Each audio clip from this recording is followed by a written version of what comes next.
Live from downtown Detroit, home of WDIV and Click on Detroit, Local 4 News at noon starts now.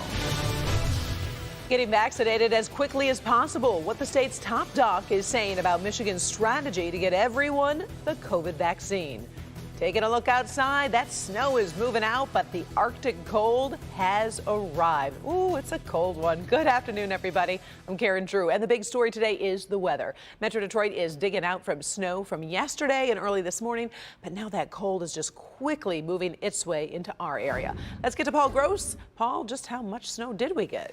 Well, pretty much what we said we would. The average snow amount was 2.5 to 4 inches, and of course you'd have a little, a few reports above and below that range, but most of us were in that range. In fact, Britain was the high spot there at 4.5 inches of snow, and Wyandotte was at 4.2, but we had 3.7 in Shelby Township, and you can see a little over 3 inches in East Point, Richmond, Farmington. Steve Sobel checked in with that Farmington report. Manchester, Sue Draub reported 3.0 inches, Ann Arbor at 3.0, 2.5 inches at Pinckney, Lapeer, Troy. Lexington reported 2 inches of snow, and there is still some snow showing up on Storm Tracker 4. You can see the extension of those lake effect bands eastward across the state, affecting mainly the I-69 corridor and areas north of there, where it could get a little more accumulation today.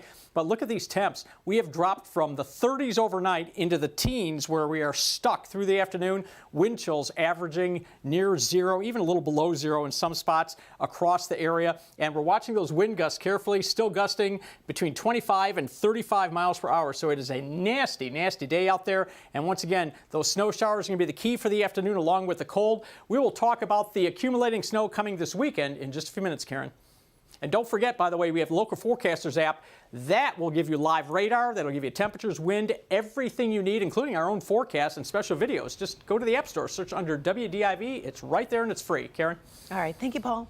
Getting vaccines into people's arms. Michigan's top doc, along with the head of the Michigan Department of Health and Human Services, discussed their strategies to get everyone vaccinated quickly. Let's go live to Sean Lay. Sean, what is their plan, especially with helping our seniors? Well, that's the question we continue to ask, Karen. You asked the same question we're asking for our seniors here in Metro Detroit. We're their voice to the people there in Lansing, trying to get answers. So here's what we know right now. One big headline for all of us is Johnson & Johnson, of course, asking the feds for emergency authorization to use their vaccine. That could mean more vaccine flooding into our state. That would be good news.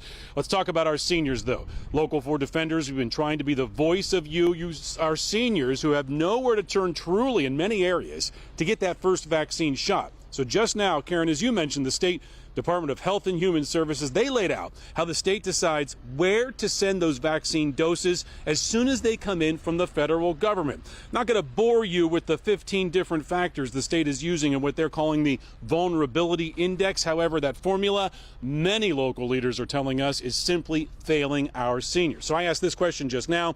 What can seniors do right now at their kitchen table to finally make just one phone call? Forget about the computer. Phone call to get the process rolling for them. The answer, we got it. It's call 211.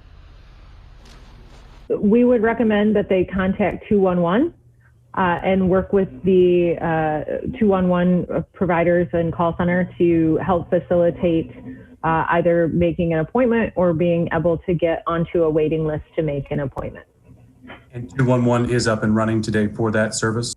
It is.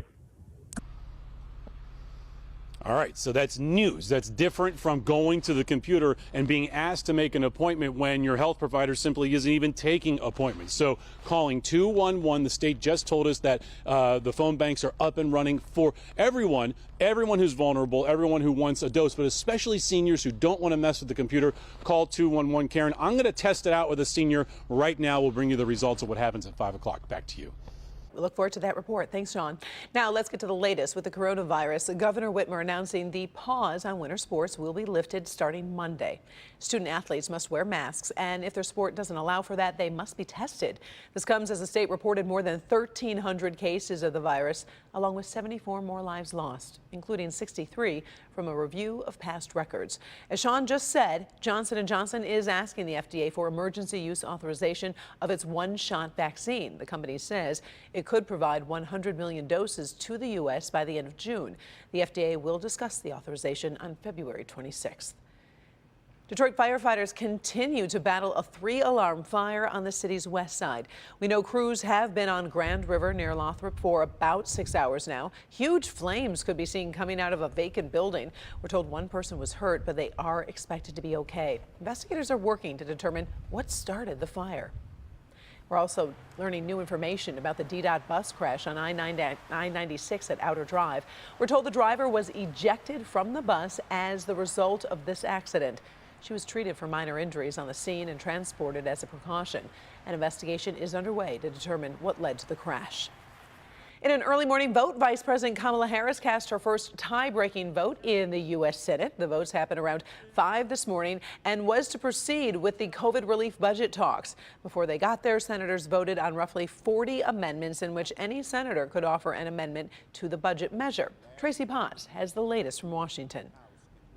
Lawmakers voting early this morning to move forward with COVID relief, with or without Republicans on board. And a couple of sources familiar with what's happening at the White House today tell us Democrats will be there talking about this bill with President Biden, hoping to come up with something to help the economy recover. Early this morning, after debating changes all night. Put American workers first. It's simply wrong. This is not the time for trillions more dollars. Democrats cleared a hurdle allowing a vote on COVID relief to pass with no Republican support. The yeas are 50, the nays are 50. The vice president votes in the affirmative. The White House says President Biden will not reduce stimulus checks from $1,400, but may agree to send them to the neediest families. We're fine with that idea. What we're not going to do is leave out large swaths of the middle class. The Senate's also preparing for former President Trump's impeachment trial. The trial will commence on Tuesday. We'll see if it's going to be a Senate of courage or cowardice. Mr. Trump's lawyers confirmed he will not testify. Democrats prosecuting the case call that evidence of guilt. One of Mr. Trump's lead lawyers says they're pulling together a witness list and will argue it's unconstitutional to try a former president. They're expecting the trial to last a week. And while that's happening, the White House says President Biden will be busy next week with events about the pandemic and the economy, as if the trial isn't even happening. One official telling us, for them, it can't be over soon enough. I'm Tracy Potts.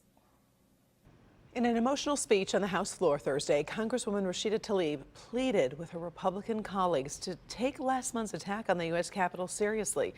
Tlaib, who was not present at the Capitol building the day of the riots, recounted the many death threats she has received during her time in Congress. Each one paralyzed me each time.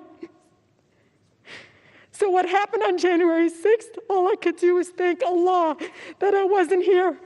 I felt overwhelming relief, and I feel bad for Alexandria, so many of my colleagues that were here. But as I saw it, I thought to myself, thank God I am not there. Tlaib went on to say, since the attack, she fears for the safety of her staff on Capitol Hill. New job numbers are out, showing the coronavirus still has a tight grip on our economy. In January, employers added just 49,000 jobs. That's just shy of the 50,000 jobs expected by economists.